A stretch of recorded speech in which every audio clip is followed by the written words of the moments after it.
Hello সবাইকে, আজকে আমি দেখাবো লইট্টা মাছের ফ্রাই। আমার মতো করে ফ্রাই করলে তোমাকে আর কখনোই কক্সবাজারে গিয়ে ঝাউবন হোটেলের লইট্টা ফ্রাই খেতে হবে না। প্রথমে আমি বাজার থেকে লইট্টা মাছ কিনে এনে মাছের মাথা ফেলে দিয়ে পেটের মাছ বরাবর কেটে নিয়েছি। এরপরে মাছগুলোকে খুব ভালোভাবে ধুয়ে পরিষ্কার করে নিয়ে আমি পানি ঝরানোর জন্য রেখে দিয়েছি। ভালো মতো করে পানি ঝরে গেলে এই মাছগুলোর সঙ্গে ব্যবহার করব যে ঘরে থাকা উপকরণ, সেগুলো আমি রেডি করে নিয়েছি। হলুদের গুঁড়া, মরিচের গুঁড়া, মাছের মশলা, সামান্য লবণ, আদা বাটা, রসুন বাটা আর সঙ্গে ডিম।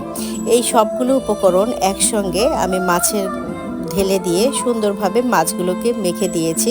সাথে কিন্তু অ্যাড করেছি 1 পিস লেবুর রসটা দিলে আসলে মাছের কাঁচা ভাবের যে গন্ধটা এটা কমে যায়।